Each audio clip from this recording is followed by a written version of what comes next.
All right, and we're most likely live. The views and opinions expressed in this podcast are those of the individual co-hosts and do not reflect the official policy or position of the Firearms Radio Network and or their employers. Viewer discretion is advised. This is especially true on live shows. So tonight we are joined by Ron, who is the Chief Range Safety Officer of Silver Mountain Instruction up in Durango. Your normal host are Andy Montoya of Practical Defense Training, Judson Crossland, also of Silver Mountain Instruction, and then yours truly, Jeremy Gill, also of Practical Defense Training. And the three of us, regular folks, are bringing you the After Action Project. So tonight we're going to do a quick recap of the first 5 episodes that we've done for the After Action Project. Then we're going to talk about the importance of training and touch on or discuss the topic that everybody's been discussing the last couple of days, and that's the mass shooting in Las Vegas, Nevada. So if you guys have any questions, feel free to get those going in the comment section below, and then share this out to your friends and your family as we go. And Judson, what have you been up to lately? Oh, it's been a whirlwind weekend for me, man. I was out in Colorado Springs for about 4 days. I had an instructor level class that I taught down there and had 5 just absolutely outstanding candidates. All of them passed with flying colors. I had a really, really awesome range day with my buddy Steve Reyes and my other buddy Sean Heron on Monday. And I just drove home today from Colorado Springs. It's about a 5.5 hour drive for me. I literally walked in the door, threw a bunch of gun bags down there out of my car, and jumped on the computer and started talking to you guys. So it's been a great weekend. I've got a concealed carry class coming up this weekend. Ron's going to be my RSO for that class. I've got another concealed carry class on the 14th. And then apparently I'm driving back to Colorado Springs either this coming Saturday night or next Saturday night to do another medical class with Sean Heron. So that's kind of where I'm at right now. And then, my future is still, looking about like the last 2 weeks. So just class after class, and I'm loving every minute of it.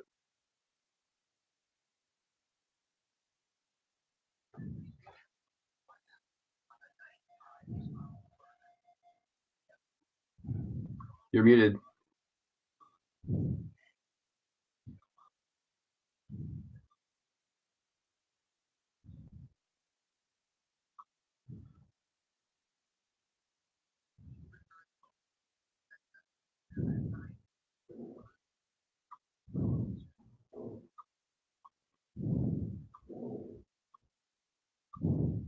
Still muted, Jeremy.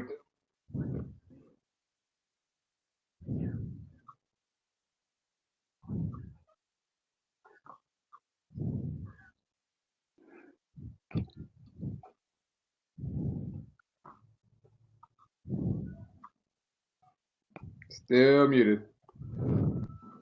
Jesus. Well, I'm sorry. Right, so, sorry. Yeah, Andy. Well, I'll say hello, guys. How are we doing? Until Jeremy can get his microphone unmuted. I want to say welcome to the show tonight. If you have anybody that you'd like to share this out to, please do.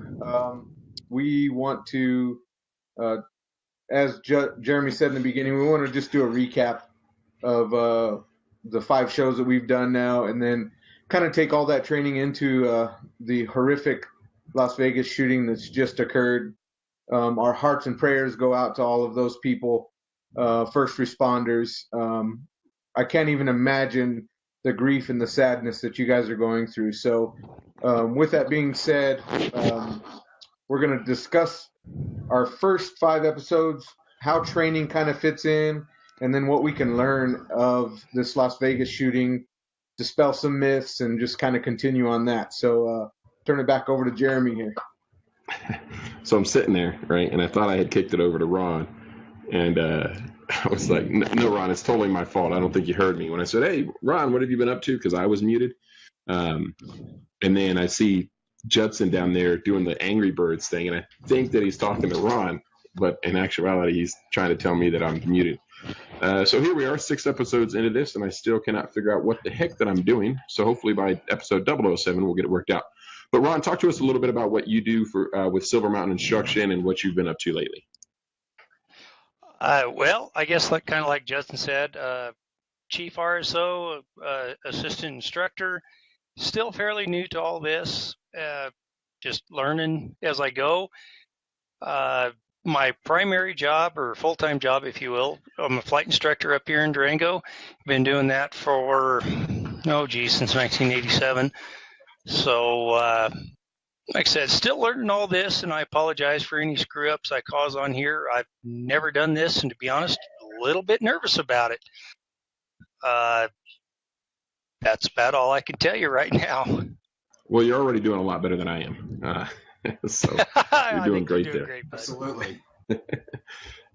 So I just got back from a week-long vacation, or just shy of a week-long vacation down in Florida, where I was kind of forced to walk around unarmed for 5 days. So I didn't carry a firearm on my person for 5 days. And for somebody who, carries his firearm everywhere that I am legally allowed to, that was not the easiest decision that I had to make. I was a little bit more comfortable than walking around with the Smith & Wesson M&P 9C, but it's one of those things. As a responsible armed citizen, I know that there are things that I cannot control, and if I'm going somewhere with the family, we went down to Disney World, so down there I wasn't going to miss that opportunity or miss that experience with the kiddos, so I obviously couldn't walk around armed. But it was one of those things, especially after the Las Vegas shooting, realizing that there's just some things that we can't control. And thank God that nothing happened there. I felt safe and secure the entire time I was there. I'd be honest, I'd be lying if I said that I wasn't if I didn't go into condition white on occasion out there at the theme parks. But it's one of those things that I had to do to kind of reboot and refresh. In spite of that, I don't think I had any rest or relaxation time. So that was pretty interesting, and it kind of gives me a different perspective on this Las Vegas shooting and what our capabilities are as a responsibly armed citizen. But Andy, what about you, man? What have you been up to lately?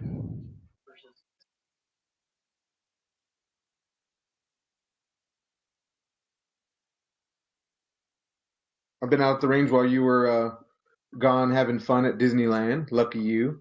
So I did a little online concealed carry range day. Had my mother-in-law out there. It was a lot of fun having two students out there. I learned a lot. Really could focus a little bit more than usual, which was kind of interesting. That's the biggest thing that I did over the weekend. Sunday, I just literally took the day off and did as least as possible, just for a decompression day. And then woke up Monday morning early to go to work, and seeing the tragedy starting to kind of unfold on Facebook, and kind of just started off the whole week.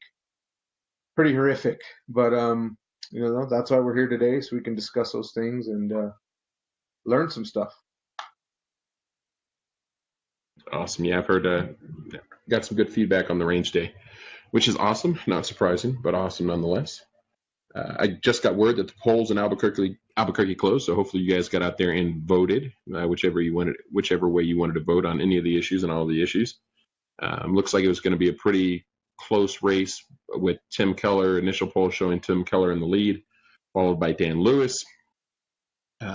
So just looking at it from the standpoint of a gun owner, Tim Keller is backed and endorsed by the Moms Demand Action Group. And I do know quite a few folks in the firearms industry here in town that are supporting Dan Lewis, if that gives you any idea on who responsibly armed citizens should be hoping to win. Surely gun control isn't the only issue that's important when deciding who the next mayor of your city is going to be, but it needs to be in a town like Albuquerque, where we're in the top 5 worst places or most violent cities in the country, top 10, top 20, or whatever it is, a lot higher on that list than I'd like to be. Stripping law-abiding citizens of their gun rights is something that is important.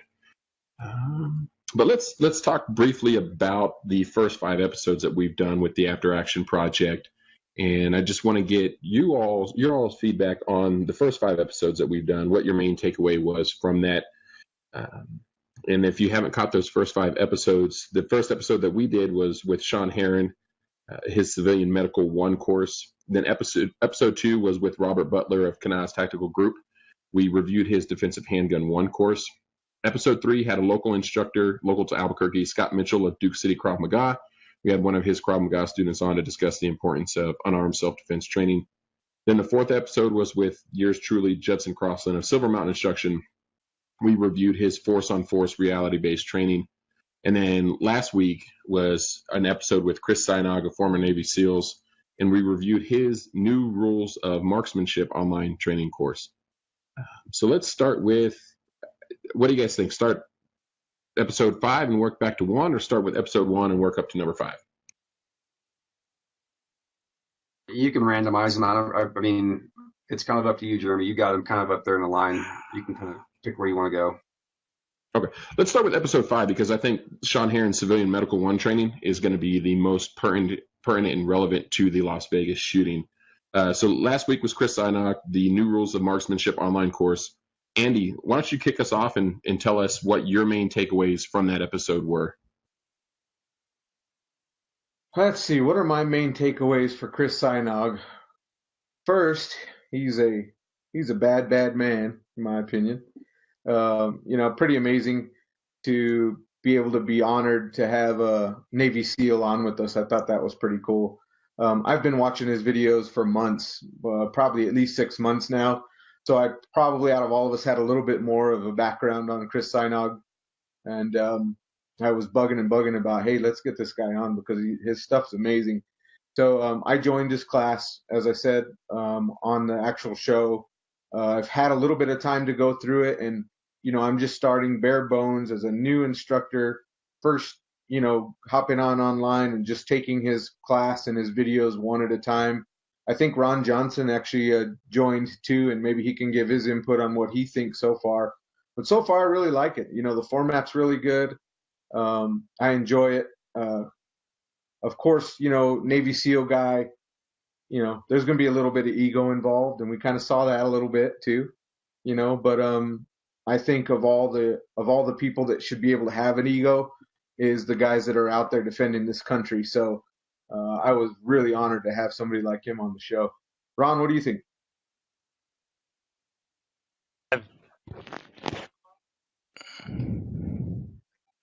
Well, I gotta agree. Based on what I saw from Mr. Sinog, and I hope I'm pronouncing his name correctly, and based on our little conversation we had, I went ahead and joined. The only bad thing, if you will, that I can see from so far is I do not do the ebook thing. So what I did, I went ahead and ordered his book. I like to have that paper copy in my hand. I just received it today. Barely started into it. I like what I'm seeing. There's some good and bad to it. Parts of it, I think he's trying to sell stuff, but at the same time, I think there's a lot of extremely valuable information in there. Watched one of his free videos, I believe it was free, about focus, where he was talking about focusing on the front sight. Thanks to Judson and his instructors, it reinforced what I heard. Did his exercises there and went, gee, I do this without consciously thinking about it, but it was a great reinforcement.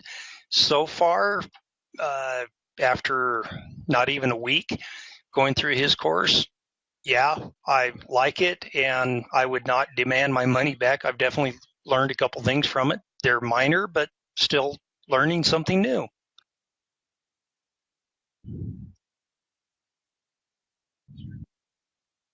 That's awesome. Judson, what? Go ahead.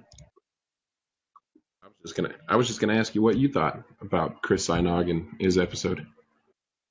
I thought it was great. I mean, and bouncing back over to Andy, where I was kind of at the small guy on the block. We've got this guy that's a bona fide American hero sitting here on our podcast talking about his class and everything. I am one of the few of you guys that have not signed up for his class yet. However, I'm going to. I mean, I've just literally been so busy with everything else that I haven't had a chance to. But I mean, I from what I've heard from you guys and from what I've seen on his videos that he has posted on YouTube and the internet and whatnot, I mean, I think the guy's got something going. I mean, I think I think he's got a very unique perspective, and I am really looking forward to signing up on his online training this next week, or this week that I'm in now.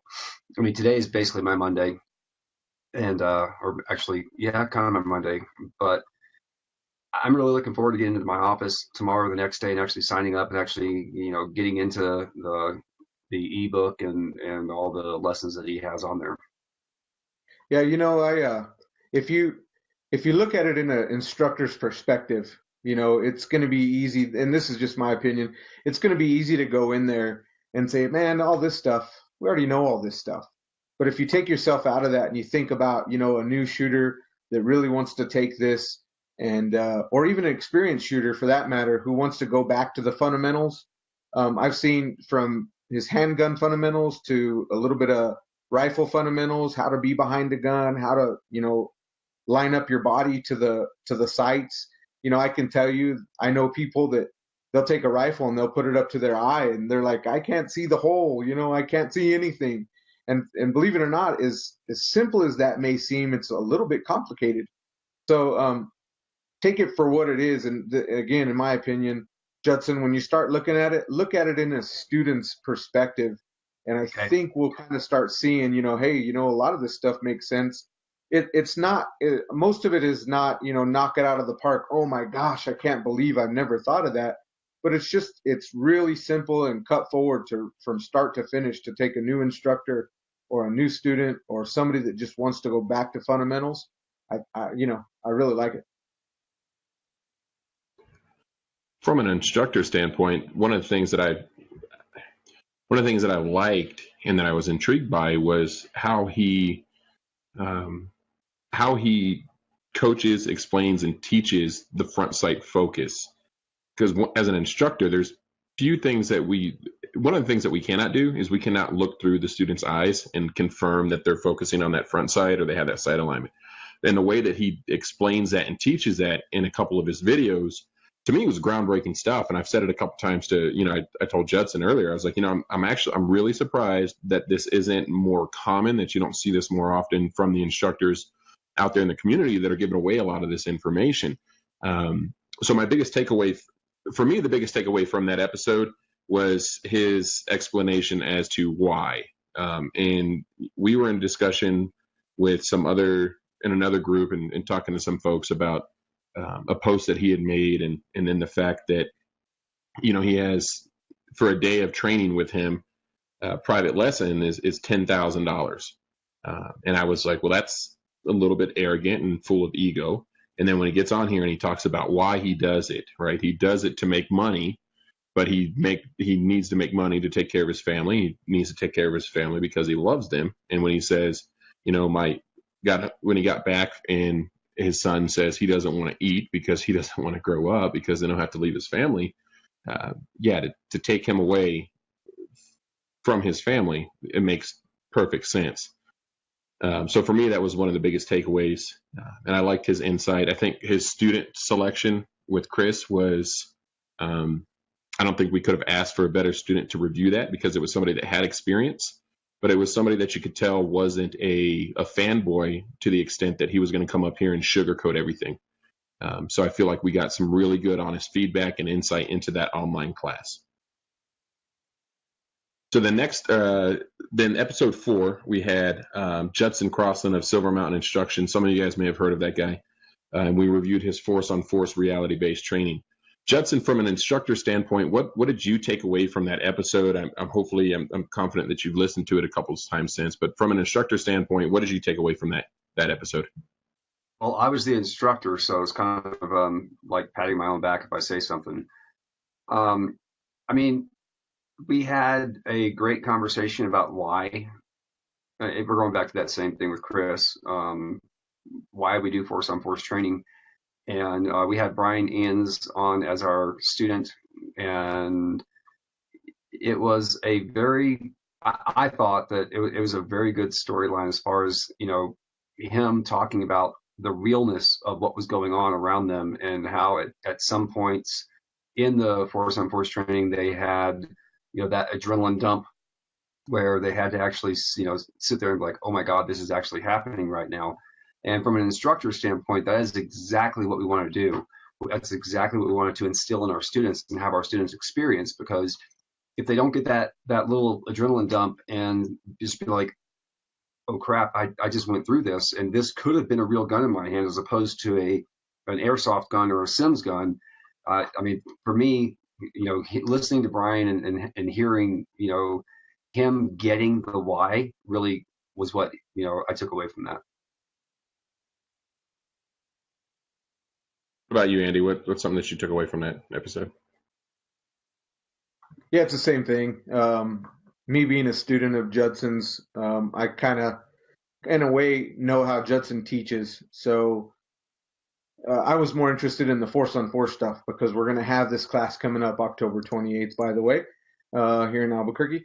But just to get an idea of the student's perspective already on how this Force on Force runs, about, the funny parts about, getting shot with the airsoft pistol, and then taking the funny part and then turning it into real life, yeah, this stings. Yeah, it's fun. It's a cool game. But this is real stuff.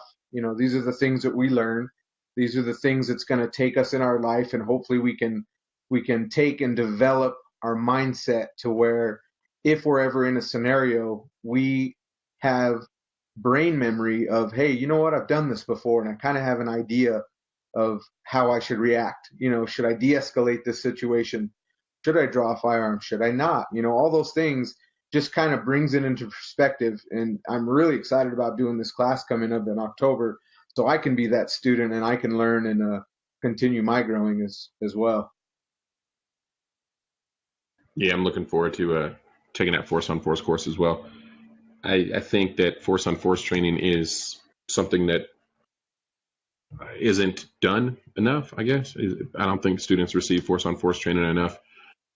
With the 15-hour required New Mexico course for a concealed carry license, I think there's some room to introduce that into that, just to give people an idea of what it will do to you.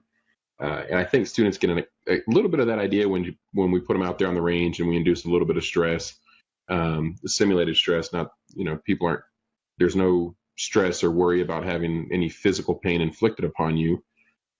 So I think Force on Force training is a huge component of what our self-defense training regimen should look like. And then kind of flowing into that, episode 3, we had Scott Mitchell of Duke City Krav Maga on. What are your guys' thoughts on that? And I cut Ron out. When did I cut Ron out? I think he had a comment about Andy or something, or I think he was going to tell Andy he looked like a monkey, or he likes monkeys or something like that. I think it was regarding Chris Sinog and his online course. But Ron, you're muted, so if you want to speak, buddy, unmute yourself.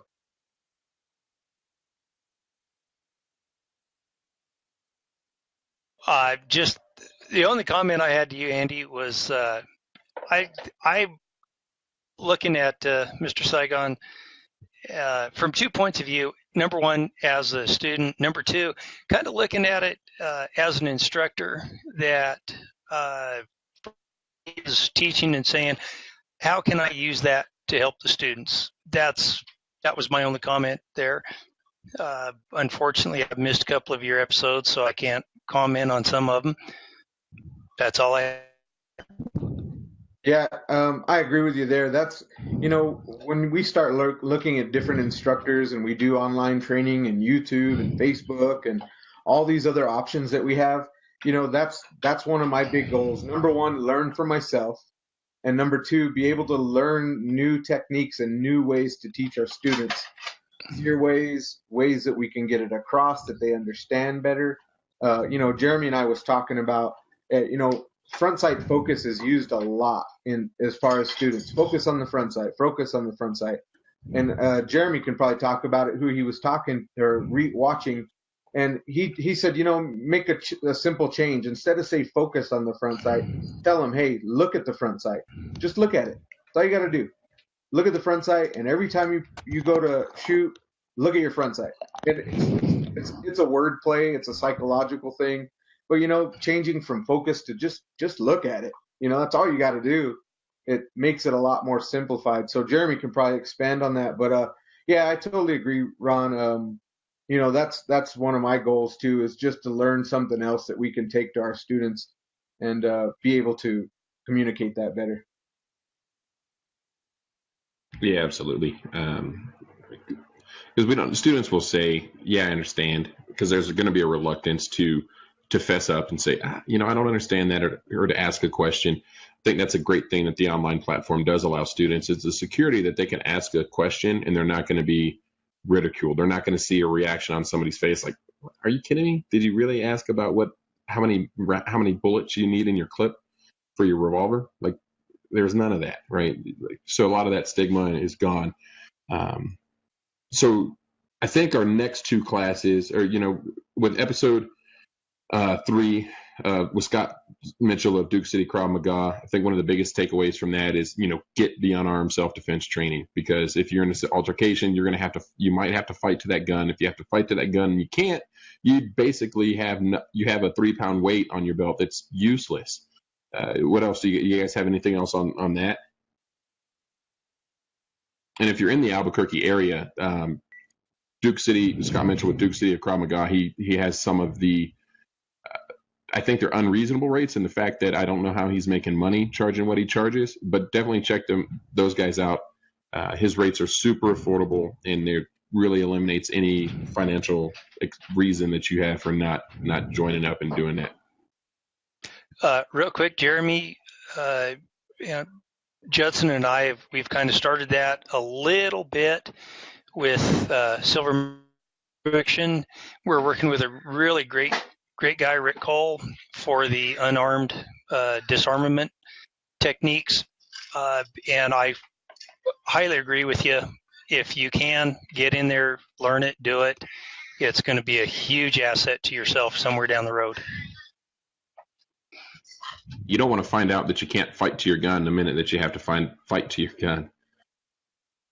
Judson, Andy, yes, sir, Judson, Andy, did you guys have anything on that episode? No, I did. One thing I took away from that is I need more training. I mean, that's the biggest thing I took away from that one is I need to get off my tail and go out and seek out some, non-lethal training. Don't you have a non-lethal instructor there with you pretty much every time you're at the range, Judson? I think he's like sitting right here somewhere. Like, I don't know what side he's on, but yes. Right. Yeah, I agree. The same thing Judson just said. I took boxing when I was in like 6th or 7th grade because we've gone down this road, but, I was bullied as a kid being poor, but, I took some boxing classes and I learned how to defend myself, and then just kind of more street knowledge more than anything. But now, I'm 40 plus years old and all that stuff is long gone. So I agree. I think, again, going back to the October 28th class, I think Scott Mitchell's going to be there and kind of show us a few things. It sparked my interest too, because I really want to learn some more of that stuff too. Just as a simple, I don't want to be a black belt. I'll save that for somebody else like Ron Johnson there. But it would be nice to have some good self-defense techniques, even if they're simple ones that may be something that I could practice and revert to.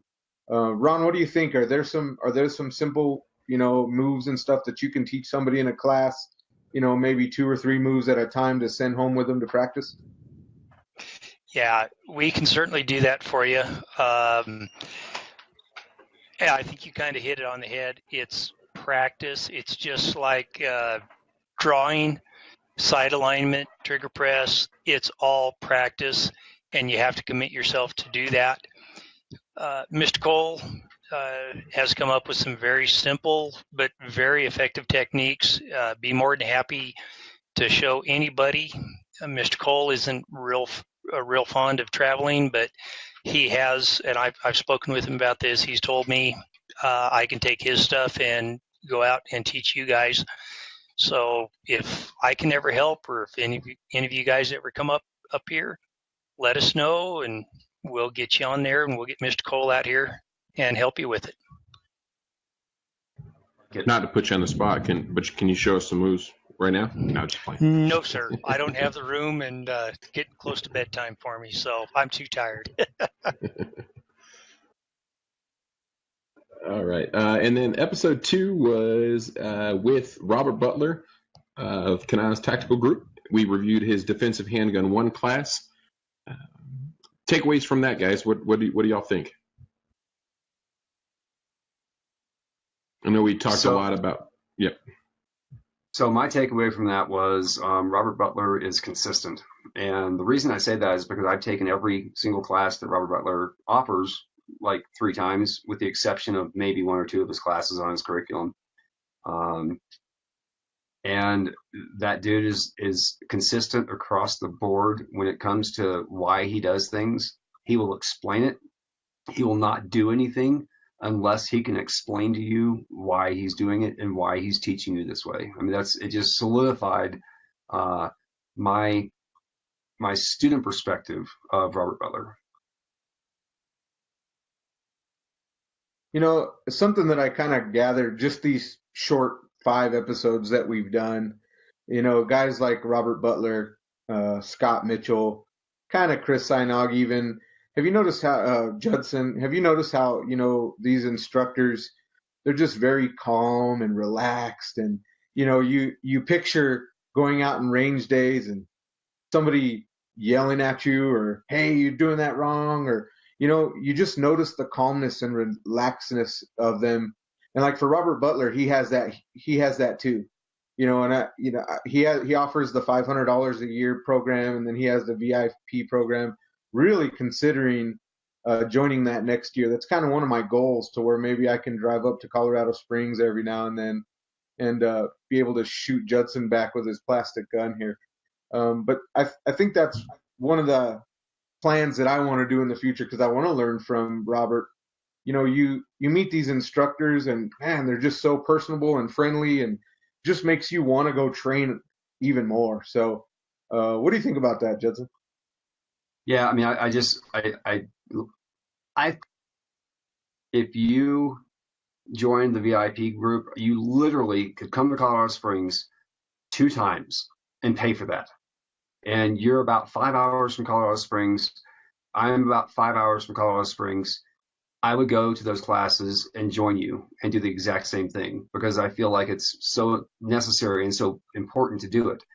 So I mean, I think that Robert Butler's VIP program is the worst business decision he's ever made, because the first year I was a VIP with him, I took like probably $3,000 or $4,000 worth of classes in a year for $500. I mean, I continue to be a VIP when I moved to Durango. So I think it would be a great idea for you to do that, because you could literally come up for 2 or 3 weekends. I'd bring my 4-wheeler over. You can bring your 4-wheeler over. We'll go take a class, and then we'll go play in the mountains. I mean, that's awesome. So question, whose 4-wheeler is Jeremy going to sit on the back of? Because he's like 6'2", right? Yeah, I'm 6'2". Okay, so I'll bring both my 4-wheelers, and Jeremy can use my wife's, and I'll use mine. You can use yours. How's that? You guys are so nice. Yeah, that VIP program, when I saw that, I was like, does he know what he's doing? That's not a good idea. So if you're in the Colorado Springs area or within a day's drive of that, definitely check that out. And hearing from the student that we had on, and where he went and trained with him just dozens and dozens of time over the year. So really quick, I want you guys that are just joining us, get your questions going down in the comment sections. We're going to do one other brief recap of an episode that we did with an instructor. And then we're going to get into the importance of training and kind of how it relates to the Las Vegas mass shooting. So get your comments and your questions going down there, and we'll address those as those come up. Are there any myths that you guys want to discuss, or just overall thoughts and what you think you could have done in that situation? You put yourself in the shoes of those concert goers, and what would you have done? And then I think the last episode that we're going to touch on is Sean Heron's Civilian Medical 1 course, and I think that training would have been paramount and critical to have that training and those skills, the skills that we gained through taking that class, definitely would have saved some lives. And the knowledge of what tools you should have on you to save lives in an emergency trauma situation, and then the skills to use them and back them up. And I believe it was Rob Pincus had posted, one of his instructors was there. One of his combat focus shooting instructors was there, and carries an ankle kit, much like what Judson or myself carry on us on a daily basis. And he was actually used those tools in that medical training to save lives. So what were your guys' thoughts on, as students, as an alumni of that class, what were your thoughts on that class and on that episode for our viewers and listeners? And then for you guys that are listening, if you want to join us on this episode, either audio only or audio and video, shoot Judson a PM. He'll get you a link over. You can come on here and join us in the discussion. If you say anything crazy or outlandish or not crazy or outlandish, but if you kind of go nuts on us, we'll absolutely be happy to kick you off. But if you want to join us and have a conversation, we'd love to have you participate in it with us. So Andy, what do y'all think? Now, Andy, what do you think about the Civilian Medical 1 class? With the exception of firearms, which obviously we all love it, that is the most important class that I think anybody should ever take. Let me take that back. Let me start that over. I think even with firearms training, medical is the class that you should start with beyond even learning how to shoot a gun. You're way more likely to use first aid than you're ever going to have to use your gun in self-defense. And that's just reality. There's true stats out there. Go ahead. Andy, before that, so we have a civilian medical class. We're hosting Sean Heron, it's Steve Reyes, right? He's coming down to do that class, Judson. It's a 2-day class in October 28th and 29th. It's $150 each day. It's $250 if you take the weekend. Is that correct, Judson? Is the pricing right on that? That's correct. And they can secure their spot in either of those classes with a $50 deposit. Am I correct on that as well? That is correct. Okay, so here's what we're going to do. If you sign up for that, go ahead. I should also say that we only have maybe 3 spots left in that class. I mean, it's going to be a full class. So if you want to take that, you better jump on it. I'll post a link to the registration in the comments section below, to the right, wherever it is. If you sign up for that civilian medical class that on the 28th of October, you sign up with that $50 deposit. You send me a receipt or a picture of that receipt, and I will enroll you in our online New Mexico concealed carry course under the easy payments option, and I'll count that $50 that you pay towards that class as your first payment. So you'll take that class, and then you'll get the online New Mexico concealed carry course. Is still going to cost you $100, but it's going to be $50 less than what it would be if you didn't take that civilian medical training, because it's that important to us. Anytime these guys are down here hosting it, Andy and I do our best to get some offers out there to get people enticed into that training. Because honestly, like Andy said, that training is more important than the training that you're going to receive or it's as important as the training that you receive in a basic firearms class. So we don't want you to sacrifice one for the other. And if that's the case with finances, and we try to do everything that we can to help you overcome those obstacles. So Andy, sorry, let's get back to what you were saying, and then I'm going to run and grab my med kit. Let me start that over, I guess. So I just think medical is very, very important. As I was saying a minute ago, the statistics show you're going to need first aid probably 10 times or even more before you'll ever even think about needing your firearm in a self-defense situation. And it goes beyond shootings, guys. I always try to bring that home. You could slip in the bathtub and slice your arm open on the spout of the tub, whatever it may be. Car accidents, huge. I think medical training it's so important these days in the world we live in. As we're going to talk about this Las Vegas shooting here in a minute, but I grew up learning first aid since I was a little kid, and all I knew was you see a cut, put pressure on it. Now that I've taken this class 2 times, I have an idea of what put pressure on it isn't always the right answer.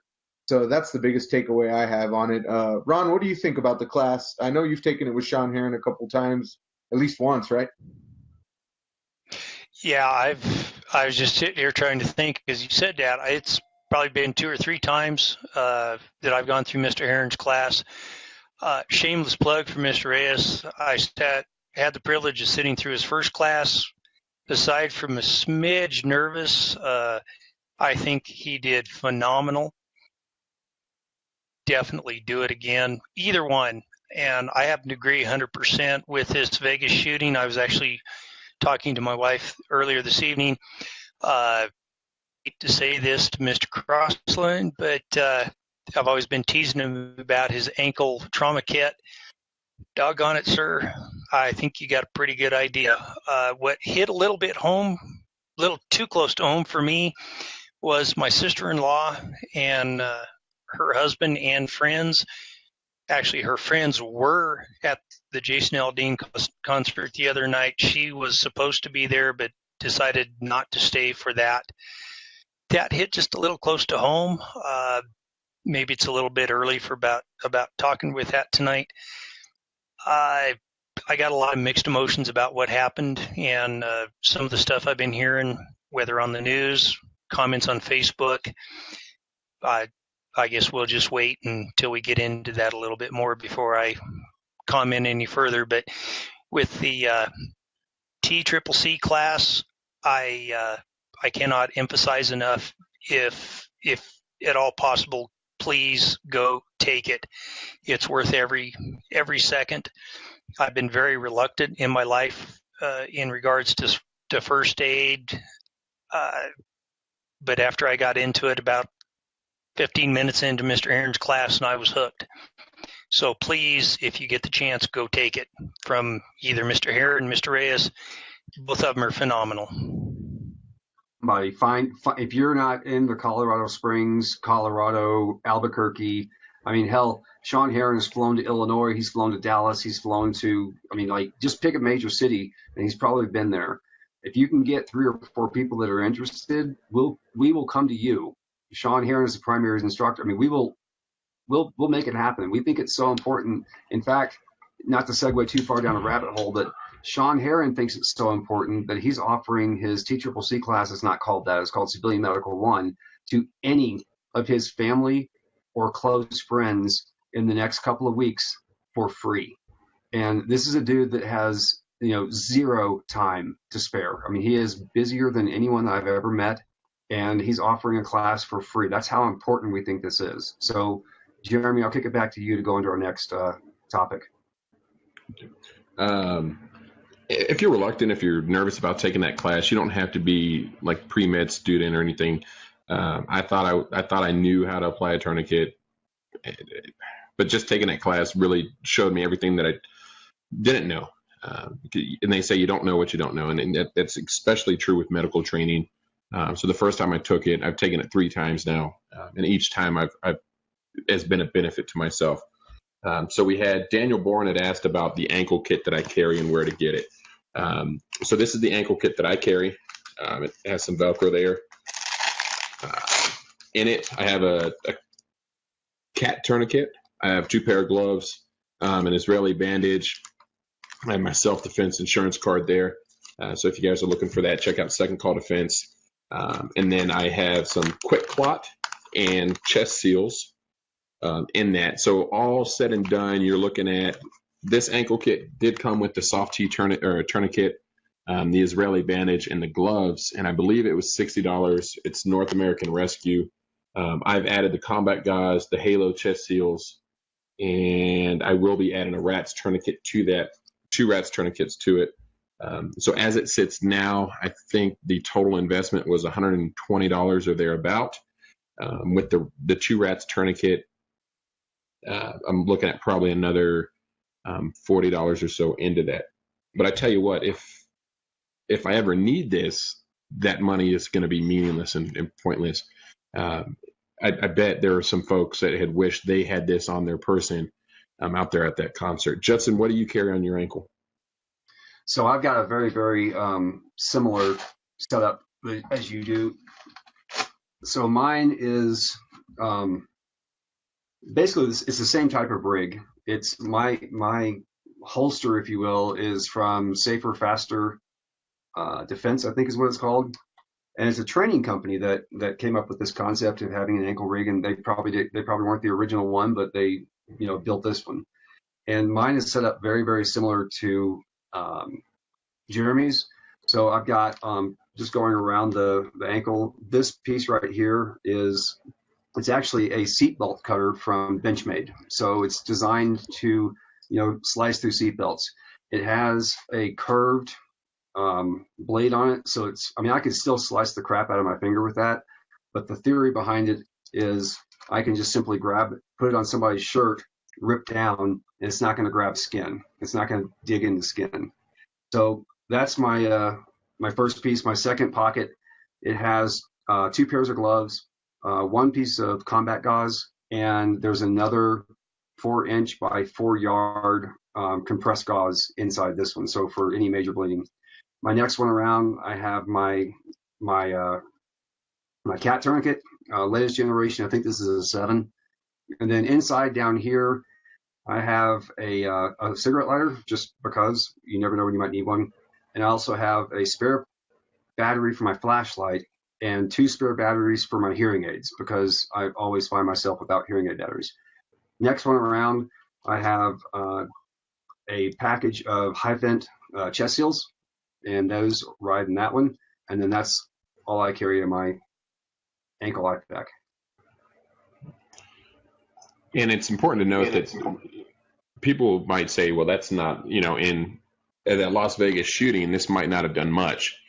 But I tell you what, if I took it around to the leg or to the arm, it would have done enough for me, right? If I came up on a casualty that needed a tourniquet, that would have done enough for them. It would have been better than if I had nothing. The other thing is, this should not be the be all and end all for your medical gear. So depending on where you are, people talk about having a truck gun. So having a med kit in your truck, how quickly could you have gone out to your truck and gotten back in there, right? Would you have beat some of the first responders? I think you would have. So having some medical training and some tools to render emergency medical first aid is going to be, if we're talking about the Las Vegas shooting, your handgun wouldn't have done any good for you.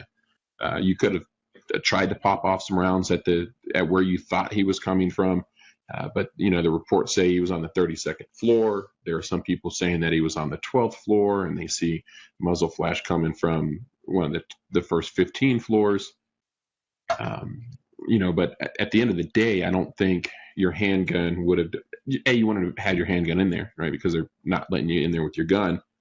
There was a Instagram star that, he recorded himself running out and then coming back in, said he had to go get a gun, and then was coming back in. And he said, well, I don't think there's anything I could do.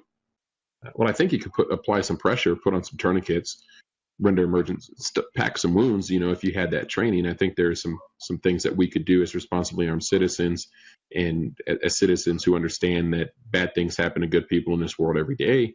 And we need to have the tools, skill, training, and mindset, not in that order, to affect change and save lives, because that's what it's about, right? Carry a gun on your person to save lives.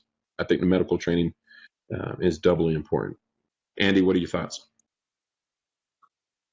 Yeah, absolutely. I said earlier that Monday morning I woke up early to go to work, and I think we're going to start segueing into the Las Vegas deal. Woke up and just started seeing the horrific thing that was going on. And, it affected me more than I thought it was going to be. I sat on the couch, turned on the TV. I woke up my wife and I said, oh my God, look what's happening. I literally had tears in my eyes as a, tough grown man as we are, right? I had tears in my eyes, and I was just, God, not again, And then immediately I started watching the videos and looking at the people running. And then, the whole day, I engulfed myself into this way more than I probably should have, to the point that at the end of the day, I got home and I went to sleep for about 2.5 hours when I got home, just because I was mentally just worn out, because I engulfed myself into this so much. And, there's a lot of things that we can take away from this. And medical to me just keeps hitting. Man, if there was just so many more people that was there that was medically trained, With that being said, you mentioned the Instagram king there. There was a lot of negativity towards him too, and I don't want to go down that road. I don't really care what he did, to be honest. I don't care if he's a celebrity or he's a normal human being. But you just gotta think about these things. And I saw somebody post in the Facebook comments, when this stuff happens, you don't know what you're gonna do. I can tell you what I think I would do, and to be honest, what I think I would do, I'd grab my wife or my family or my friends, whoever I was with, and I would get the hell out of there. I would run and try to find cover and hide. And then when all the shooting is over and done with, then I'll go in and try to render first aid. But, for me, just being that guy, I'm an operator, I'm a firearms instructor, I'm medically trained, I'm not bulletproof. And that's what people need to understand. We're not bulletproof, and it doesn't do any of us any good to be that super guy that's going to stand there and, I don't know, in my opinion, why are you going to sit there and risk your life when there's so many things going on? You're not going to do any good to your family. You're not going to do any good to your friends, anybody, trying to be the hero. I think people are heroes naturally by the things they do without thinking about I'm the hero. Does that make sense? What do you think about that, Ron? On that, though, when you're in an airplane, they tell you to put your mask on first. You can't save anybody if you're dead, right? So get the hell out of there, find cover, get back in. That's I think that's a smart tactic. Andy, I got to agree with you in a lot of ways. I think, honestly, the only ones that can truthfully say what they're going to do under fire are our soldiers that have been there. And I agree. I would love to think I would be level-headed and do what's appropriate at the time. Never been there. I cannot say that. I would have to disagree with you when, like you, I got up very early and turned the news on. I did not shed a tear. I was actually just the opposite. I was extremely angry. I'm just glad my little puppy dogs weren't in the room and my wife was asleep, because I was ready to yell and scream and curse and swear at the TV for what happened. I think I'm still kind of at that point, a little bit of a state of shock. I'm not sure what to think. My only real thought is, there's evil in the world, and no matter how we try to legislate it, it's never going to go away. And I'm not sure. That's sad to say. What do you think, Jason? I kind of have to go back and go with Andy. I got pissed after the fact. The first thing I felt, so go back to 9/11, and 9/11 is a very unique time in my life because of what it was and where I was in my life. I had sold a house in Carbondale, Colorado, and bought a house in Colorado Springs, Colorado. And I closed on my Colorado Springs house September 9th? Yeah, September 9th, 2001. So I literally I had a moving truck in the front of my house for 3 days. And about 3 or 4 days into this move, and I'm moving my stuff in, and we were putting stuff in the kitchen and cabinets and all that. And on September 12th, I had and this is before, a lot of any social media, cell phones were a thing, but not like a huge thing. And I mean, I guess everybody kind of had one, but it wasn't like, everybody we weren't connected like we are now. And on September 12th at about maybe 1 o'clock in the afternoon, I get a phone call from a friend of mine, and he's like, "Hey, I heard your dad was going to be flying through New York, this week. We talked about it a couple of weeks ago. He was flying in from Europe or something like that. And I just wanted to see if he was okay." And I had no clue what he was talking about. And he explained it to me. It had been 36 hours since the Twin Towers fell, and I had no idea because we had no cable, no phone line. We were listening to CDs, not radio stations, so we had no idea. And for the next 3 or 4 days, we were listening to CDs, not radio stations, so we had no idea. And for the next 3 or 4 days, we were listening to CDs, not radio stations, so we had no idea. Judson, your audio's cut out on us, bud. I don't know what happened. But you know what? I'm going to just jump on and follow up with that too, with what Ron and Judson said. I sitting there that morning, like I said, I had tears in my eyes. It really, really bothered me. And I went through that whole process that we always talk about in class. I've been involved in a self-defense shooting. I was a witness to one, and I can relate that to what I felt, that day. Now, with that being said, let me say this in the beginning. I am not saying in any way that I can relate to what happened to those people that day, and that's not what I'm saying at all. But, I went through those emotions. I was upset that morning. Couldn't believe it. Here we go again. Then I got pissed off, like, God, here we go again. Just like Ron said, I was in my warehouse by myself, just steaming it. Like, you know what? Gosh, why do we have to go through this again? And then all of a sudden the politics got involved, and we're not going to go down that road today because we've all agreed that we're not. But, it just continued for me throughout the day, all these different mixed emotions. And like I said, by the end of the day, I was just worn out, just completely worn out. So, Jeremy, what did you think about it when you first noticed what was going on? So I woke up the following morning, and I was at Disney World, and I think I had talked to you and Judson before, and I had made a comment about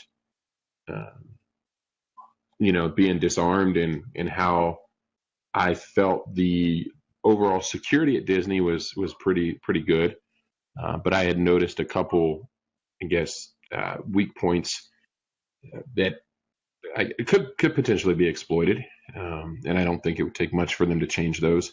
I was a subcontractor for Disney about 12 years ago, and I sincerely hope that they've implemented some security measures there.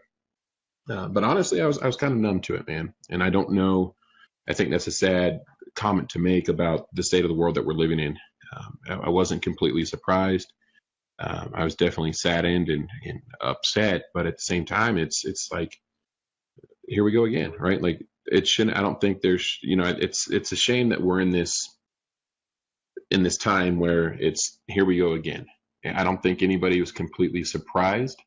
I think people were surprised, but I think at the, if you stand back and you look at it, it's like, okay, I can see, right, with especially after Sandy Hook, 9/11, and everything else. There are evil people in this world, and the talk always turns political, right? It's before the bodies were collected and families notified, that it goes to politics. And I think people on both sides of the argument jump to politics entirely too soon. It's definitely something that gets turned and spun and used as a point on their agenda, which I think is distasteful and disrespectful to the families of those people involved. I think it's shameful, and I think that we should start holding politicians accountable on that level. There's a CBS lawyer that came out and said she doesn't care because they're mostly Republicans that attend country concerts. I think it's a time to look back and reflect, and we're seeing a lot of people saying, we have some people in the comments discussing that, they go to concerts regularly. Who was that? Justin says he attends several concerts every year, but these incidents are starting to make me think twice just because I'm unable to defend myself and others around me. And I completely understand that. I was at Disney World. If you look at the target value, that's probably pretty high on the list. And I'm confident, and I know I'm not the only one that thinks that. I'm sure Disney's entire security team understands that.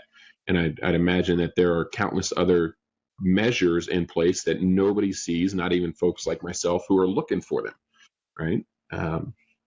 So go out there, have fun, enjoy your life, right? Like I could have made the decision to say, you know what, I can't carry my handgun on my person. I'm not going to be able to defend myself if something does happen at Disney World, so we're not going to go. But what would that have accomplished, right? Like I'm taking away experiences that mean the world to my kids, right? Like it would be in poor taste as a father to say, well, we can't do that because there's evil in the world. Because if we start changing our lives and sacrificing ourselves, that's when evil wins, and that's what these terrorists want. They want you to not go to the concert, right? They want to kill people, but they want to kill people to inflict fear. And I want to get to one other question before I lose it in the comments section. And I'd like to get everybody's kind of opinion on this. So Ruben asks or states that the people in Vegas, it didn't appear that as if they had the idea of what cover or concealment was. Any ideas as to why? Judson, let's kick it over to you. We'll use this as an audio test. Any idea on why the folks in Vegas, what are your thoughts on why the folks in Vegas appeared as if they weren't seeking cover or concealment? Like I said at the beginning of the broadcast, I have not looked at any of the news feeds for 3 or 4 days because I've been traveling and training. But the only thing I can think of was one of the gentlemen or ladies or gentlemen in the comment section said something along the lines of, don't let fear win, or, I think that was Tony Romero, one of my instructors here in Colorado Springs. Not my instructors, but I certified him. He's a great instructor, by the way. Then there was another one that said something along the lines of, the fear is like a plague that it spreads through, mass crowds very quickly. And I think that goes back to, getting some sort of a training under your belt. I mean, some of the stuff that we do in our practicals and force on force stuff, I mean, us that have done it, dozens and dozens of times, we just react and we do stuff. And we're like, wait, what did we just do? Because we've done it, 3 or 4 or 5, 6, 8, 10, 20 times. Most people don't get that. Most people don't have that kind of mentality or mindset to go train. So I think that the reason people did that was because they didn't have any idea of what to do. Yeah, to answer the question, in my opinion, is mass panic. You have so many people there, 20,000 people, I think they said. How many of those do you think comparatively are medically trained or have ever had force on force training? Probably not many in the reality of it. And, I agree, terrorism is exactly what it is. The whole goal for terrorism is to scare you from living your life, to be able to go out and go to concerts and go to shows and go to Vegas again. I was listening to a radio station today, and one thing that hit the nail on the head for me is the statistics still shows you still have a better chance of being hit by lightning than you do being involved in a mass shooting. So take that for what it's worth. We can't just stop living our lives. My wife works at the mall, another place that, in my opinion, in my eyes, very good target, but she can't stop working, so we've got to live our life. And I think, one of the biggest takeaways for that is just, beyond situational awareness. We talk about it all the time. Think of personal awareness. When you're in any position, anywhere, at any time, in any place, man, just look around, get your nose up, start taking notice of people.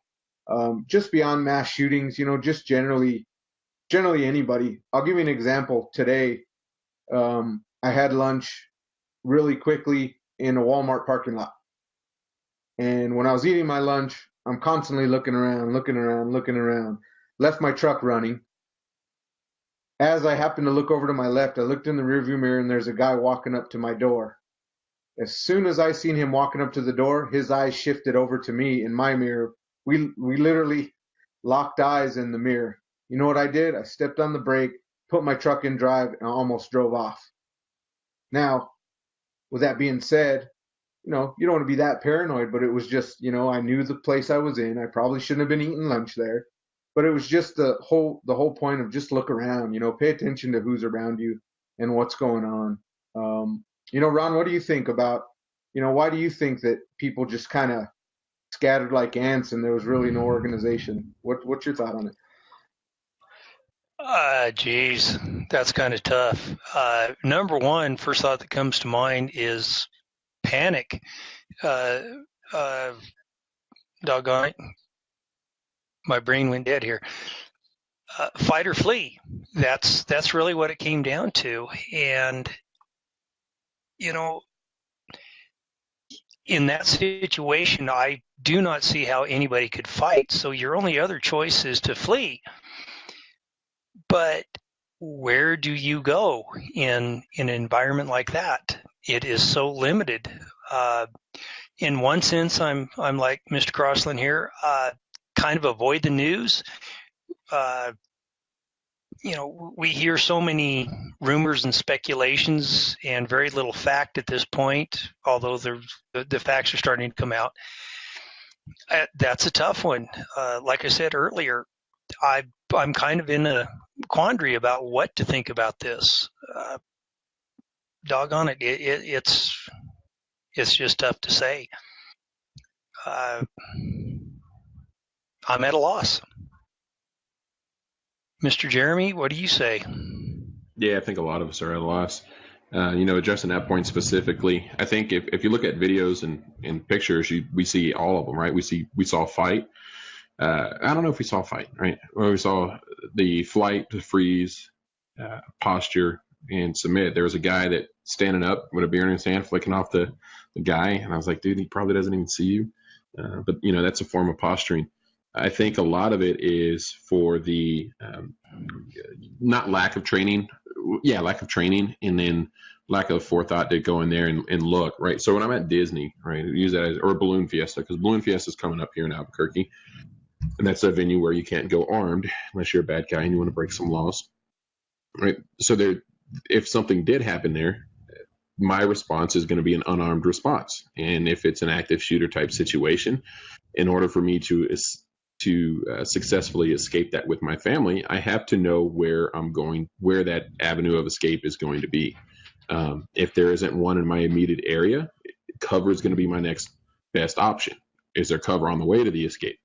And if cover isn't available, is concealment available? So just going into that and taking 15 seconds to plan that out in your head and look at and think about what that would look like and where the different avenues of attack are going to come from. And that might seem like a paranoid state of living, but when I was at Disney, my family didn't know I was going through that kind of twisted thought process in my head where if I was a bad guy, where am I coming from, right? Where would I stage my attack if I wanted to inflict the most amount of damage as possible? And first, this guy in Las Vegas, it was from the 32nd floor of the Mandalay Bay Hotel, and he was just going to rain down terror on people.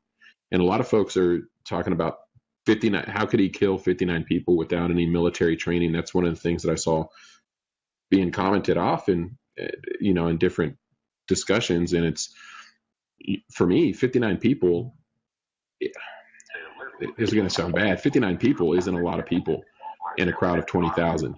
If you look at his point of attack, and he had firepower dominance in that situation, there's very little that anybody could have done to stop him. And in fact, that attack lasted from start to finish to cops said he was down was 78 minutes. Reports are saying that he fired down on people for 10 minutes. I think 59 people, it could have been a lot worse. I think if he had some tactical training or military training, it would have been worse. I don't think it was I don't think there were multiple attackers. I think it was one evil person that decided it was going to be his time to inflict his terror and evil upon the world. And from my standpoint, it doesn't matter to me if he was ISIS or if he had any political or religious affiliation. I don't think that mattered. I don't think that matters to any of the 59 people that died. I don't think it mattered to any of the 20,000 people in attendance. And if I was in that situation, it wouldn't matter. I don't care what his political affiliation is. I don't care if he's linked to ISIS. None of that stuff matters in an active shooter situation. What matters is, are you going to be able to survive? So let's, Ron, I think you said you're headed out. So, hey, can y'all hear me? Yeah. Yeah. I was going to say, I'm going to have to head out here pretty soon. 4 o'clock comes pretty early for me in the morning. I got to be at work by 5:30 and been up since about 3:30 this morning. But just wanted to thank you fine gentlemen for inviting me on there and let me speak my voice. I wish I could have added more to your discussion tonight. But again, thank you very much, gents. Much appreciated. Be safe and God bless you all. Awesome. Appreciate you jumping on. God bless. Thanks, Ron. Judson, before we get into it, there's a couple points. Real quick, I just wanted to cover something real quick too while you're looking through there. Ron, thank you for jumping on. God bless you as well, sir. We appreciate you jumping on. And for anybody that's out there would like to ever come on with us, get with Jeremy and let's see if we can get you on a link. One thing that we can learn from this too, I saw a video, the gunfire was going off. There's a lady screaming at everybody, get down, everybody get down. And, let me ask you, Judson, where do you think she got that get down from? Hollywood? Who knows? Yeah, exactly. The movies. Every movie you watch, every war movie you watch, first thing they say is everybody get down. In my opinion, gosh, if it was me, I don't know. Again, I don't know what I would do, but I would think I would run. And just getting down, now you've gone from a fish in a barrel to a flat fish in a barrel. So something to think about, if these things come, at some point you're just going to have to run. And I just wanted to add that. Turn it back over here to you, Jeremy, because I know you had some comments in the Facebook page. Yeah, there are a couple comments I wanted to touch on. We had one that said, the one was hindsight is 2020. So Davis mentioned hindsight is 2020. It's easy to pick apart someone else's movement from the sidelines after the fact. Yeah, you absolutely are correct. And that's usually a disclaimer that we give up front, and we say that from the comfort of our chairs and the comfort of this video podcast, it is really easy for us to do that. And we're not trying to disparage or say that anybody did anything wrong, right? And that the way that I think that I may do or act one way in a certain situation, and I also understand that that might be completely different than how I actually think or react or what I do in that situation. However, the benefit from having this type of discussion is that we're able to now, right before this, I wouldn't have thought, hey, somebody's going to shoot down at a concert from the 32nd floor window. I don't think anybody did, right? But now this is going to be something that people look at and they say, okay, this is a tactic that was used. What do we learn from it? So for us, I think this needs to be a learning experience and put ourselves in that shoe and have that conversation within our own head on what we are going to do. And the reason we do that is because if something does happen like that, it's going to take us less time to react. I think one thing that everybody can agree upon is if 20,000 people went in there and they thought, okay, these are going to be my avenue of retreat if the attack comes from this position, right, or these are the possible positions of attack, and if that played out, they would have been able to react a little bit quicker. And we talk about that in our defensive firearms training classes with mentally preparing yourself for the violent confrontation. And one of the benefits for that is going to be if and when you are suddenly attacked, the likelihood that you'll be able to respond in a quicker manner is increased. Doesn't guarantee, there are no guarantees in it. So that's one of the reasons that we like to we armchair quarterback this thing. But you are absolutely correct. It is really easy for us to sit here and say that, they could have done this or they should have done that. In all honesty, there isn't very much that any of those folks could have done other than jump in and help render emergency first aid after the bullets had stopped raining down upon them. So we're going to come back down to that. The other one that I wanted to get to, he also mentioned that how many injuries were due to the crowd. I'd say the vast majority of those injured folks are, I don't know about the vast majority, but I would say a good percentage of those injuries are going to be, trampling or related to the crowd stampeding and fleeing for cover. And the reports were everything from broken arms and legs to being stepped on to being trampled to anxiety attacks, right? So that number of 500, those aren't all going to be gunshot wound victims. But Andy, what are your thoughts on I'm sorry, Ron, go ahead. Just real quick, Jeremy, you'd commented on the exiting the area. Listening to the news this morning, they had a commentator on that was referring to how you enter and exit the concert, and essentially it's a funnel. And the speculation is the shooter knew this, and it was kind of one of the things he was playing on. So in reference to mitigating the circumstances down the road, how do you get away from that funnel effect and not make it a free-for-all for people entering the venue? I see both sides to that. That was just a quick comment I had for you guys. And, Andy, what do you say? I agree too. In addition to all the anger and stuff that we've seen on social media and stuff the past day, there's been a lot of great things that's come out of this. People saying, like, for example, the funnel, everybody funneling in and funneling out. I seen people taking barricades down. I seen people helping people over barricades. They were using barricades as stretchers. Just some amazing, amazing thing to see the unity there, which, it's awesome. Like I said, heroes don't just become heroes because we want to. Heroes become heroes because they did something without thinking about it. So going back to your whole funneling deal, I think, yeah, there's some of that, definitely, because the way you went in is your natural, the way you're going to want to run. And if you look at this thing, in my eyes, we don't know where those shots were coming from. Nobody did. And that was part of it too. Beyond the mass, freezing of being just freaking out, where do we run? Everybody's running everywhere. People are dropping, we don't know where to run, and that was one of the things they said on the meeting or on the media too. People were running into the gunfire because they just didn't know where to go. So, that's a good point too. Judson, what's your thoughts?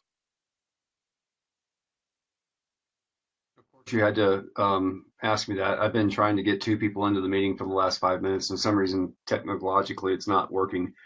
Trying to get Andrew and Ryder Hill into the meeting so they can give their 2 cents. But can you restate your question and I can answer it? The question originated from, people asking about, going in and running out of exits. There's a lot of people funneling, which that's, that funnel effect. Many people get injured because it is literally every man and woman for themselves. And, my opinion is the way you ran in is probably going to be the way that you're going to want to run out if you're not actively, looking for exits and saying, okay, where's our closest exit? And, I encourage people to play these games when they go to the movies and stuff. But, what do you think about that as far as funneling? And, like I said, too, people just didn't know where to go. I think it was just mass hysteria. I mean, the first thing I would say is if I ever did find myself in a large crowd, which I try to avoid at all costs, one of the first things I'm going to do is try to find exits. And I want all exits, not just the one that I came in through. I want the exits, that aren't necessarily public exits, the exits out through the kitchen of a restaurant, that kind of thing. And the other thing I would do if I was caught in that situation is I would try to avoid that fatal funnel. And, going back to their armchair quarterback, we're saying this, I would do this and I would do that. But the reality is I would do exactly what I was trained to do. I think I was trained to, not get into crowds, get to where I'm a single sole person, because if you have any sort of a mass shooter type of environment, they're going to go after the biggest cluster of people they can get. So I would try to individualize myself, even though it seems counterintuitive. I would try to single myself out and get up against a wall, get into a hard corner somewhere until I could figure out what my exit strategy is. It's run, hide, fight. And your first inclination should be run, get out of there as quickly as you possibly can. Your second thought process should be hide. If I can't get out and if I have to join this herd of people that is trying to get through a space that's this big, it being a doorway, and there's probably I don't know how many people were in a concert, 10,000 people trying to get through, a half a dozen to a dozen doors that are this big. Hide, get yourself away from the terrorists, so to speak, and get yourself into a hard corner somewhere where you can not be seen or not be heard or something until you can figure out whether you can go back to run or you have to go into fight mode. Does that answer your question, Andy? Yeah, absolutely. Look for cover. Just another improvement that we can talk about now. Yeah, and I want to repeat this too. Everybody that's watching us, I hope you don't think that we're sitting here armchair quarterback. Well, what I would have done. That's not the goal here. The goal is just to bring ideas, to think. Hey, let's think about these things. Our whole podcast here is called the After Action Project, and we took a little bit different turn tonight, and we decided to do a real after action on a real scenario that just happened. So just think of it that way. I want to make sure everybody understands. We want to bring these things. We want to bounce ideas off each other. Jeremy's monitoring the comments there and ideas, and I'm kind of reading them too. And there's some great ideas there. And it's just really, this is all about learning, guys. That's what we want to do here. But, Jeremy, what do you think? Is there any other things that we could do, cover versus concealment? I know you touched on it a little bit. And I think, let's do a basis of, what's the difference between the two? Yeah. So cover is going to be anything that stops bullets, right? If somebody shoots that object or whatever it is, it's going to stop. It's going to defeat that round. Concealment is anything that will conceal your location or identity to the attacker. And if you look at the video there was a side of the stage that probably would have provided some level of concealment and possibly some level of cover. But everybody, the vast majority of people that I saw were funneling back through that one exit that they all knew was there. And part of that reason is probably that's, if I walk in that way, like you said, when you walk into a business, you can most likely leave that same way because that's how you got in. So that's what I think people defaulted to most likely. I think the other thing is panic and fear. People became so overwhelmed because it's the last thing that they were expecting to have happen.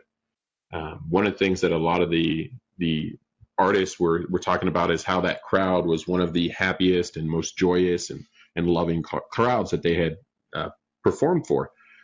So if you imagine the state where everybody is just in the truest sense of condition, right, where they feel safe and comfortable and secure, and they're letting themselves have a good time and enjoy life as it should be enjoyed. And then all of a sudden you hear what you think are fireworks. And then you notice that there aren't any visual cues for fireworks. And then you say, well, what is it? Is somebody setting off some bottle rockets? Is somebody letting off some firecrackers? And then you start to see bodies hit the floor. And then you start to see people just in utter panic lose their mind and try to flee and escape. And then you're trying to react to all of this and process everything that's going on. The last thing that you're thinking about, the last thing that you're processing and cognitively thinking about is going to be, where can I actually go? And it's going to be one of those things that if that's the only option that you have is what you knew, and you knew you came in that way, so that's where your body's going to go. Looks like we have Andrew jumping on with us. Thanks for jumping on. What are your thoughts on I don't know if you caught the first part of this conversation, but what are your thoughts? As far as what we can do in regards to this? Yeah, absolutely. Well, to be honest, I think the only thing we can do is, I'm assuming we're all instructors. This is my first time on the show.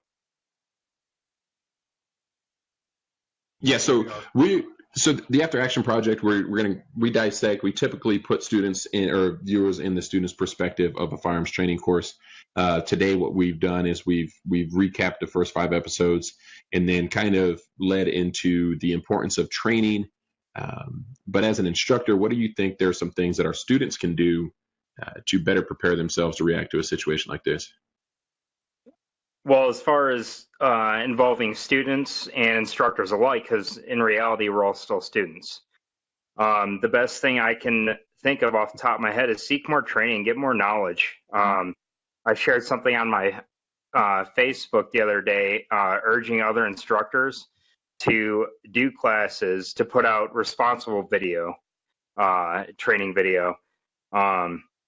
let's get some knowledge out there. Let's try to make it as reasonable as possible. Let's not do anything that's cool or tactical. I just want to spread the knowledge, man. I'm offering to do classes for free. I know we're trying to set some stuff up, and I know we're trying to collaborate and get things done and spread the word. Awesome. Andrew, why don't you give our listeners a little bit more background about where you're at and who you're with and all that good stuff, and then we'll pick up the conversation from there. Okay, yeah, sorry. My name's Andrew, former military, retired out of April 2013. Was instructing in the military as well, and that kind of moved on to my civilian life, and moved to Colorado about a year ago. And Judson started certifying me and mentoring me and giving me guidance as far as my classes go, and we've been collaborating since then. That's awesome. I don't think I've met a bad instructor that has gone through Judson's curriculum, so that's awesome. I think you brought up a good point as far as what can instructors do. I see other, Judson, we had mentioned Sean Heron earlier, and he's offering a free class for his friends and family. And he also posted another class that, hey, we're offering this class in partnership with Canals Tactical Group. And somebody had commented about, the cost, is it going to be at cost or free? And he's offering it at a discounted rate. So I think making it affordable for folks, reasonable. You still have to provide some quality training to the folks that sign up and take the class. So I do think that there should be some level of commitment from the student. But yeah, definitely stay away from the tactical stuff, because the last thing you need is to go out there and do some handgun training on how to shoot 32 stories up from a concert where you can't have your gun. Mm-hmm. No, I absolutely agree. And I think maybe the instructors as a whole, we don't need to do stuff all for free. I understand instructors need to make a living. I totally get that. But I think if we can offer, I don't know, something like those discounted classes, and like you mentioned, Sean's class, and that's really going to help. And again, spreading the word, spreading the knowledge, responsible instructors, we all need to come together and figure out some kind of program. Yeah, I agree with you there too, Andrew. Two Andrews make a right is what I heard. So I don't know about you guys. You guys made a good point about the concealed carry thing. Going back to social media and seeing some of the things that we see. One thing that stuck out to me too is a lot of people saying, "See, this is why we need concealed carry reciprocity." And I'm like, you realize if you did have a concealed handgun in that situation and you drew your handgun thinking that you're going to help, you're probably going to get shot. That's the reality of it.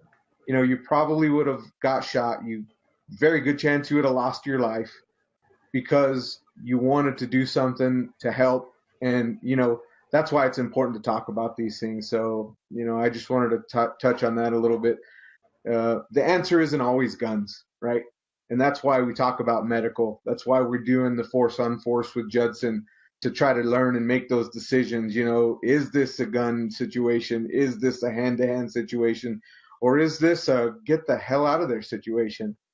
So Andrew, have you done any force on force? Yeah, simunition, dry fire exercises, not strictly force on force stuff, but yeah, all different types. I know we saw a video from Ron on Judson's last force on force class, and it's easy for us to armchair quarterback until you're in that situation. Ron, how did you feel? And I know we can't talk too much about the video because everybody here listening has probably not seen it, but how do you feel being in the shoes of being a force on force person to have to try to decide if you're going to draw your firearm or if you're not, or if you're going to talk this guy off a cliff? What do you think about that? Well, that was a pretty interesting situation. Thank you, Mr. Crossland, you turkey. Never been in that situation before, kind of thrust in there. I knew the scenario, knew it going in, but I tell you what, push comes to shove, and it's like wow, the heartbeat was up, the adrenaline was going. One of the few thoughts I do remember from that scenario was, don't draw on someone that's got a gun out. So that's kind of my mistake on my part. But I knew the scenario, knew I had to shoot Mr. Reyes. I hated to, kind of, not really. But it was tough. And like I said, the adrenaline was going, and that, I guess for lack of a better word, the fine thought skills kind of went away. Looking back, I probably learned more than anybody else in that situation. It's hard. I don't ever want to be in a real life scenario like that. That much I do know. But if I'm forced to, I would like to think I would handle it differently and go from there. And Mr. Andrew, I want to thank you for, sir. I want to correct something really quick. Ron, you did not make a mistake. And I'll post the video in the comment section so that you guys can kind of understand what we're talking about right now on the live feed.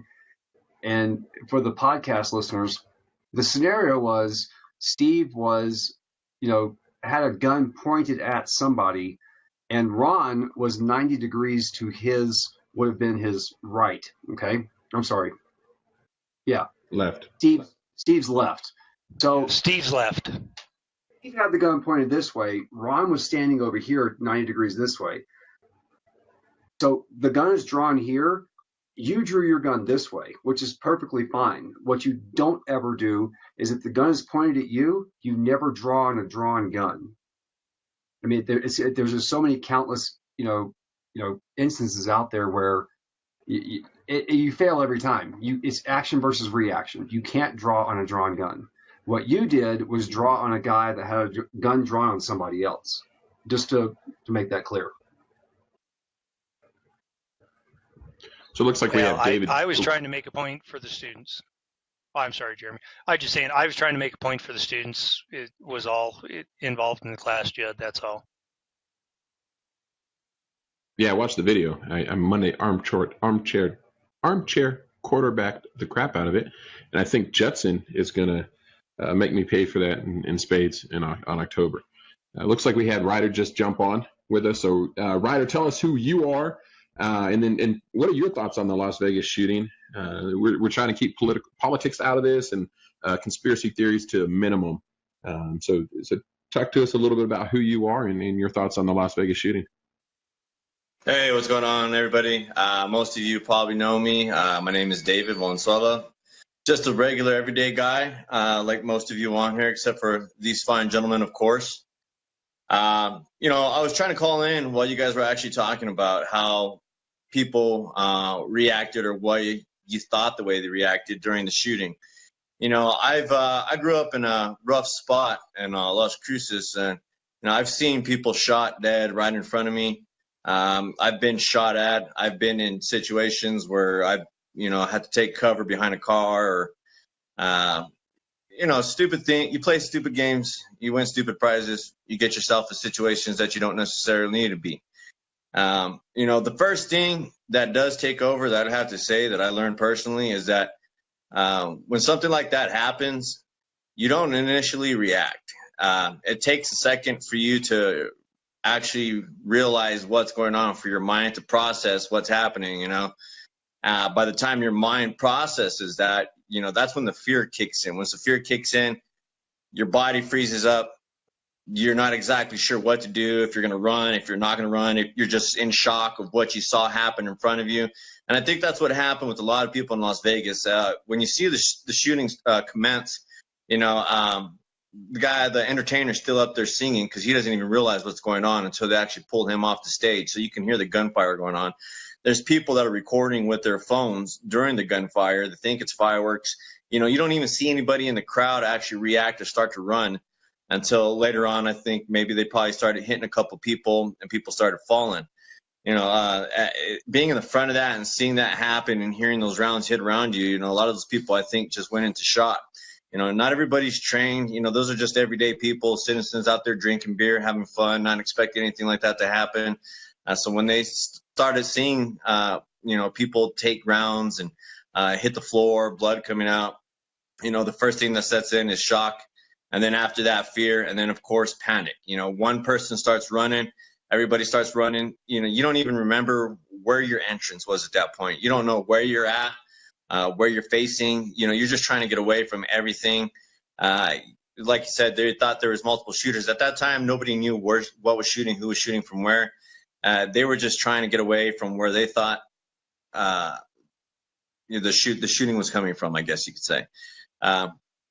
In a situation like that, it's like you guys have been saying all night, you never know what you're going to do until it happens. Like I said, I've been put in situations like that. Even it's happened a few times, and every time I can guarantee you I've been scared. It doesn't matter how badass you are. I've got buddies that are Marines and everything like that, and they come back and tell me they did what they had to do, but they were still scared. If you're not scared, you're stupid. You got to look for your way out. I know you guys were talking about what would you do. My wife and I were just watching a movie the other night. You guys were talking about drawing your gun. They were robbing a bank. My wife asked me what I would do if I would pull my gun because she knows I carry my firearm with me everywhere. I told her no, because there's no need. You don't just because you have the firearm with you doesn't mean you should always use it. You don't always need to be a hero. Those gentlemen didn't shoot anybody in the bank. They went in, robbed the bank, left. You could have turned a peaceful situation into a deadly situation for everybody. So, you've got to look at what's going on around you. Like everybody's been saying all night, situational awareness, keep a cool head. Don't panic. Don't try to be the hero. There's no such thing as a hero. You pull out your gun and try to be a hero, you can end up getting more people killed. But, that's just as far as I see the way that everybody reacted in the Vegas shooting. I did watch a lot of the videos, even after they had left the arena. I saw one video where they got in a cab, and they were terrified out of their minds. They were telling the cab driver to turn off their lights, run people over. Like I said earlier, fear is like a plague. It once it sets in, it spreads, and it spreads fast. It's one of the deadliest things out there. There's people saying at other places, at other hotels, from a guy that was there that was on the radio today, was saying that there was another shooter at the hotel, and they were like a hotel away. The lady started saying there's another shooter. Everybody in that hotel started running out of that hotel, and there was nobody even there.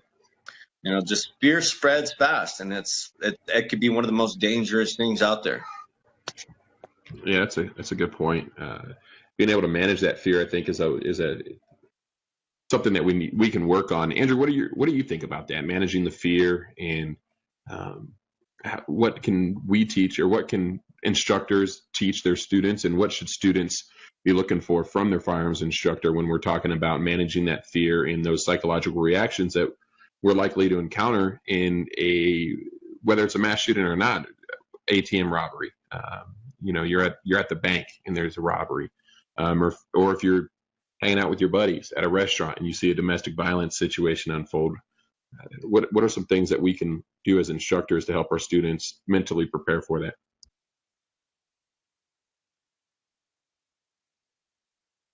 Which Andrew are we talking to? You. Okay. Well, I mean, it's so hard because every situation dictates. I think the best answer to be would have and instruct a solid understanding of what could happen as a result of your interaction. Every situation is going to be different. Like, you want to talk about bank robberies?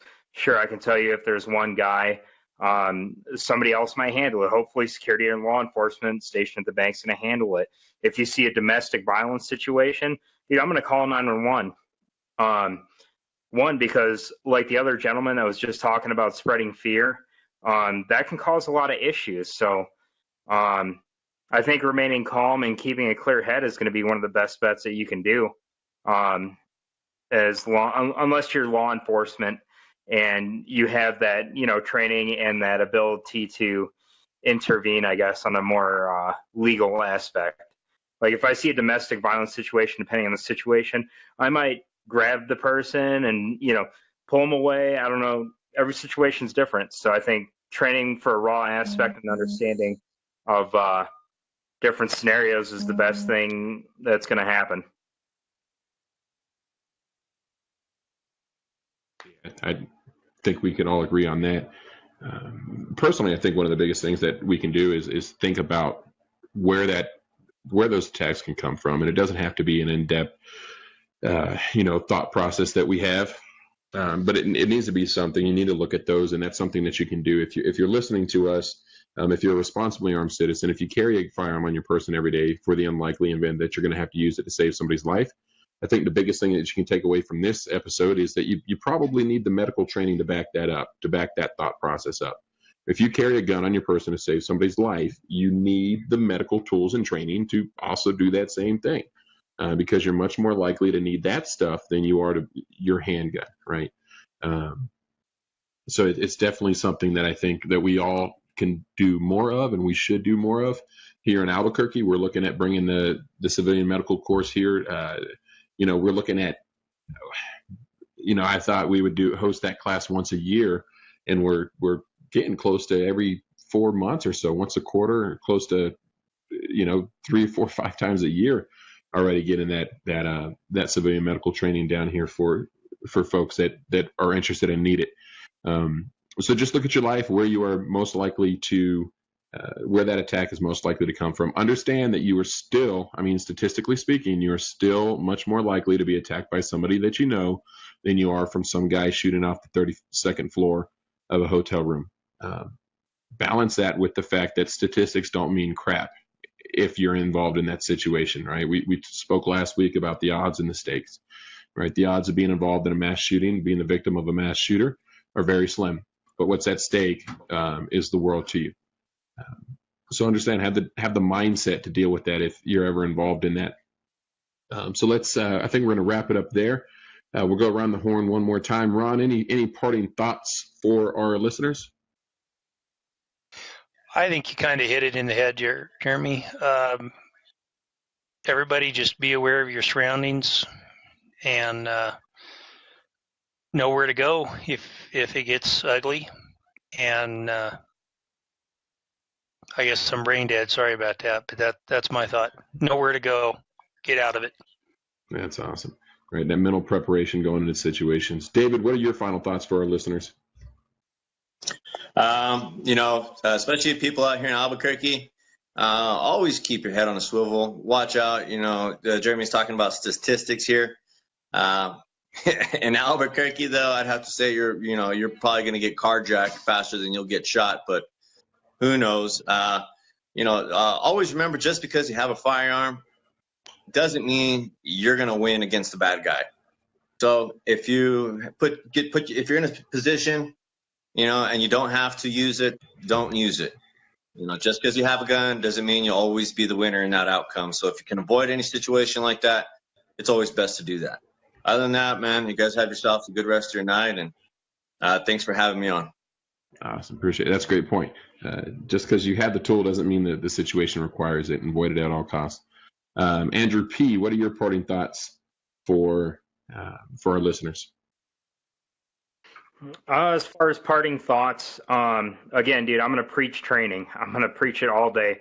Educate yourself. If you want to involve some basic discussion with your family over dinner, do it.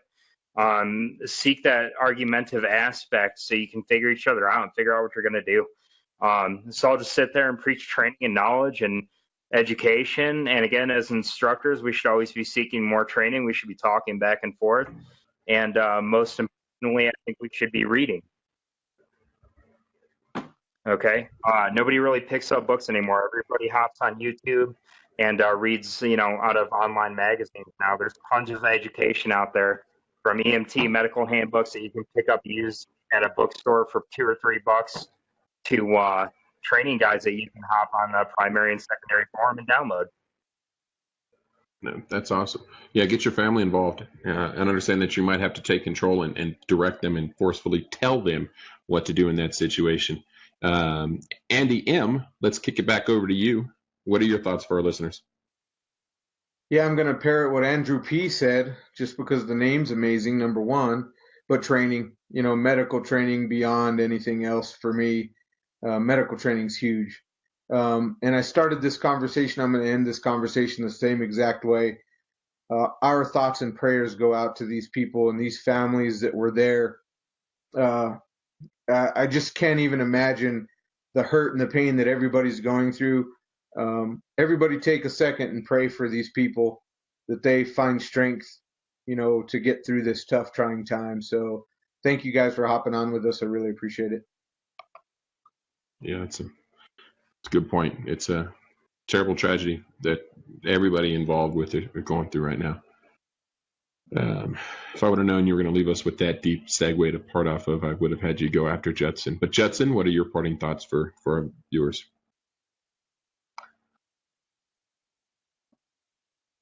So my parting thoughts are just that, thoughts. And Ron, Dave, Andy, and Andy, you guys already answered the questions 4 times over. So I want my parting thoughts to be a moment of silence for the casualties and the victims in Vegas. And then, Jeremy, when you feel appropriate, you pick it up and close the show, because everything's already been said.